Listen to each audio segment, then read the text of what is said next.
What is up, guys? Welcome to Legacy TCG, back with your daily dose of EDISON.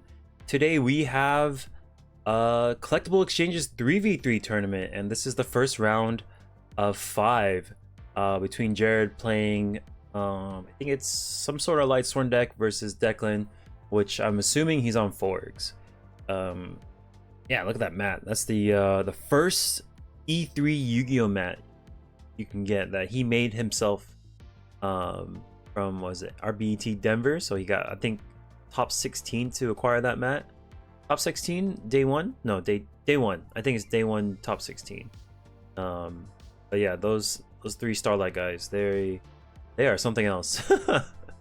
I think we're just, what are we doing? We're just waiting for them to, yeah, I think, you know, early game announcements.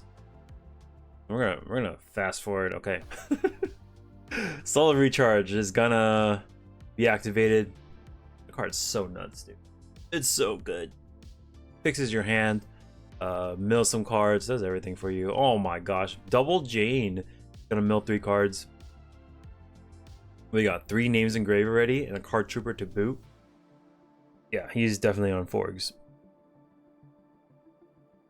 Go swap. There's a lot of power in any sort of Lightsworn deck. Especially if they get their setup early. You don't get the Forgs time, then they might strike. Or you know it. Let's see. Ooh, Cyber Dragon mained. 1, 2, 3. Cold Wave and Heavy Storm goes down. That's unfortunate. But let's see. We're gonna go for a Lumina.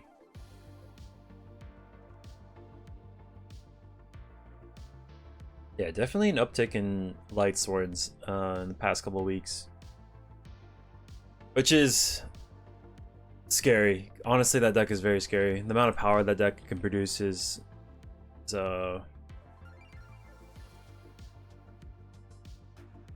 quite something. Like, he's gonna pitch Cyber Dragon, go Arcus. Gonna swing in for 1,012. This plays around Dimensional Prison. We're gonna take 22 here, and it does die to Mirror Force, but I think he's pretty chill with that. There, mill 5, double wolf. Come on, man, that is so much pressure. What is this? Reckless Greed. Okay,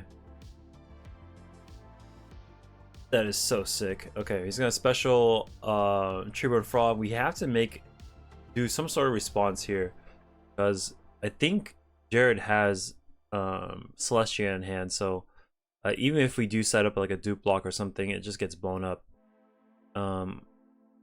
And with this much pressure early on, we don't have the Fishborg all set up. You have to either draw it or search for it with 1-for-1.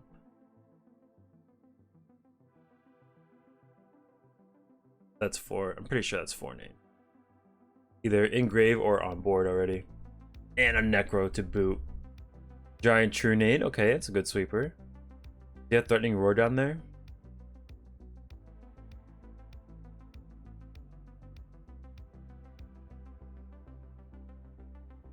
We haven't come across any of the JDs, so there is a Beckoning Light, I think. So he might want to pitch it. I'm not sure. Or just keep it for later, because JD's not in there. Yeah, so there's like a couple of rule changes. We used to not be able to talk to player A. Like, from player A couldn't talk to player C. You would have to talk to the middle guy to have them talk to the player A, which I thought was really strange. And then Alberto's like, nah, that's not a thing anymore. You guys can talk all across. It doesn't matter. I was like, I don't know why that was a thing in the first place. So they just said, like, just be mindful about the amount of time you're using to talk to your teammate. But most of the time, I was just talking to my teammates to shoot the shit. Like, it was just fun. So he's gonna go through his deck, mill a bunch of frogs, maybe Pot of Avarice, salvage, and whatnot to give him those +1s. Yep. I was gonna hop back to hand. More Area of Greed. He's gonna dig further, send back the swap frogs. Okay, as it stands, we do have a dupe lock on board, or we can get there.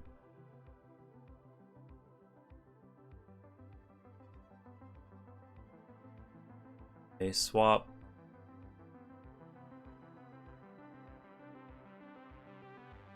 Flip flop to swap frog, and we're gonna pot everything back. These turns take forever. 4 turns take a long time because they gotta filter through the deck, and after they filter through it, they send it all back and draw some more. I was like, it does take a while, but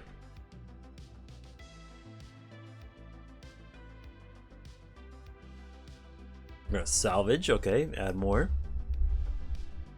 Each time they pot of Avarice, it makes the deck 1 card smaller, right? Because they're using the pot of Avarice. But essentially they can pot of Avarice everything back, and the Substitute still just sends the ball all back down. So essentially free. Yep, I'm gonna go double dupe into set swap, but none of that stuff really matters in the face of Celestia or JD. Let's set a card. Okay, here comes Celestia, pop the dupe. I don't know if it makes it mistiming or something. Guess it doesn't. Like, I guess her milling is part of effect, but it's not 2-part like a Raikou. Yeah, we're gonna swing in. Flip flop is gonna be able to send 1 card back up, but I think the Arcus just insulates it, right? The targets, or unless, yeah, I'm pretty sure Arcus protects this against flip flop frog, unless like the card just straight up just says it doesn't target or something. But I don't know. You guys let me know what happens. Like, I'm pretty sure, because like even Lumina, like if Lumina and Arcus are on the field and you pitch with Lumina, you can't target a Lightsworn in the grave. So let's see, he takes 1,000 right here. Gores is gonna be dropped, and then we're gonna eat the token, set 2 cards, and then end phase mill 3. So this Gores is 7 stars, so we can make some cool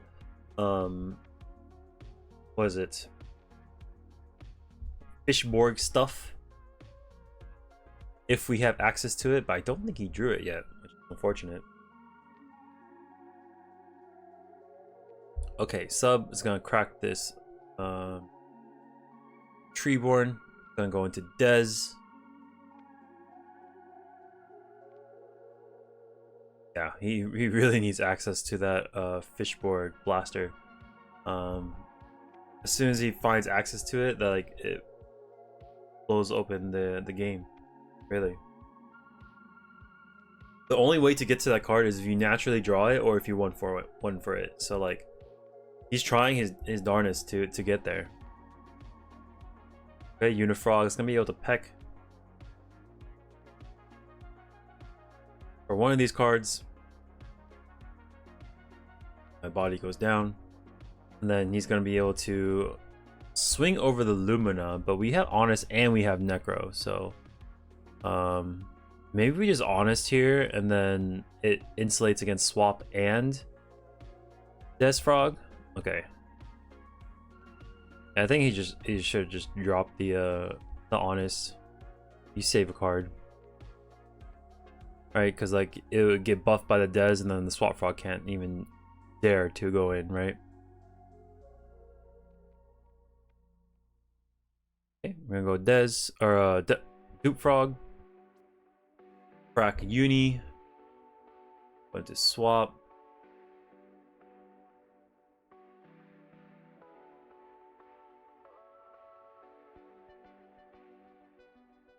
We'll pass.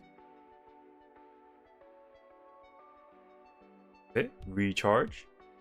Draw 2, mill 2. Plague hits the grave. With the plague in grave, what do we do?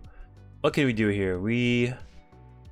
So it forces us to attack into this Dupe Frog. We can break the board with Brio. 4,800 life points. We can go Mistworm, but plays into Gores. You go Cataster. That kills the Dupe Frog. Because Substitute is just making it so it can't die by battle, but doesn't make it die by effect. Okay, top deck for a Plague. Go into a 6. Oh, he's going to Urquiza's. Alrighty. Into Celestia. So, let's burn these two. He's going to do a butt ton of damage. I don't think there's a combination of cards. So he's going to swing into this. How much does Swap Frog have? So it's 22. Yeah, he's cooked. Alright, we're going to game number 2. Jaryd is up 1. Let's see if Declan can reverse 2-0 from this position. Does he go into like the Caius like breaker? I don't know. Do they run Kaiku? I don't think so. Maybe just Caius. Less combo, more interaction with like the Regeki break and whatnot. But maybe, I don't know, maybe you just keep it the same and then just try to outpace the Lightsworn deck with your combo stuff. Might be a better choice. Alright, we're gonna go into Lumina. Lumina already has a target engraved, so you can just pitch any card. Do special. He's gonna go for Jane. Nice. Swing for 1,000 and 1828. It's done. And we're off to the races. 1, 2, 3, 1, 2. Mask of Restrict would be super good against Declan's deck.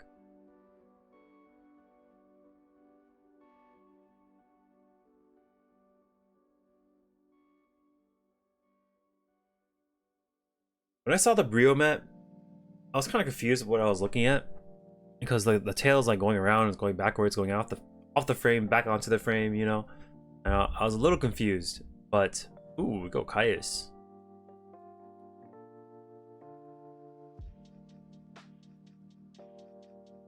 Caius is gonna burn the Lumina. We're gonna swing over this Jane. Does he protect it with some sort of spell or trap? Pokemon's actually pretty good against Forks too. Because you can like stop their combo with the Fishborg. You just put it face down and they have to have access to another Fishborg to get onto the field. But yeah, anyways. Yeah, the Brio mat. Like, I was like, I know it's a Brio, but like, what is it doing? And apparently it's like looking over the Royal Decree Castle. And I was like, okay.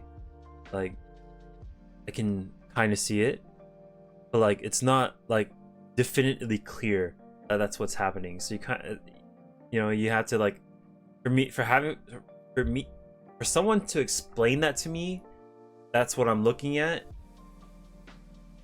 Like, I feel like it shouldn't have to be explained. You know what I mean?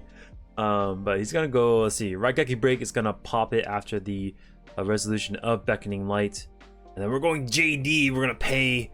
Do we pay? No, we don't pay. We're just gonna run it over for 400. And now we are in trouble. But the Caius is there. He'll answer it right away. Okay, second Caius. Okay, maybe this is pretty good. This is pretty good for Declan. But okay, the Brio ran. Having said all that, if I had the opportunity to get the Brio mat, I think it would be really cool. Because it's the first of its kind, right? It's the first mat that Keegan has made, and it's like just like a part of history, you know. Even though I don't really like the image as much as what I've seen before, I still think it's really cool just because of what it stands for. Okay, so Swap Frog goes down for 100. 100. And then what happened here? Depression went down.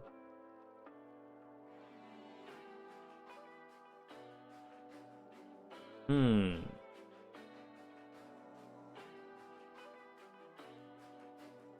I may mess up the life point somewhere. Just oh shoot. Okay.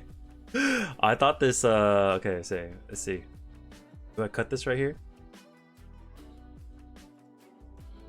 Those Des Frogs, they hurt. They're 1900 a pop, so let's see.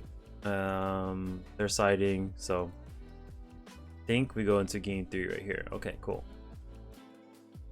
I thought this was a 2-0 when I was editing, so my skimming was not very accurate. I do apologize. Okay, so we go set monsters, set to back row. Mask of Restrict's gonna be activated right away. Huh. That's pretty good. Let's see. I guess you do that right now. That way he doesn't go main phase, substitute crack. You go standby, activate master restrict. We just don't mess around with this stuff, right? And then we go Aaron swing for 16.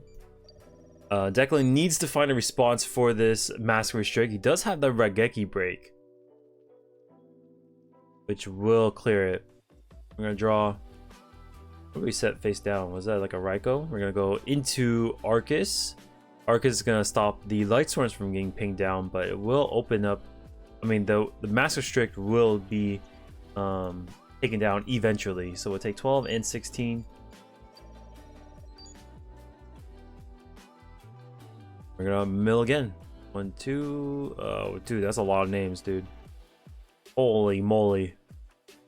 We are in trouble. We have no frogs hopping. We do have the Raigeki break, but we're a little bit behind on this because when we do pitch, we kind of expose ourselves for a turn for our opponent to do whatever they want, really. The only time that's not true is if you have like a 1-for-1 to make the wall present.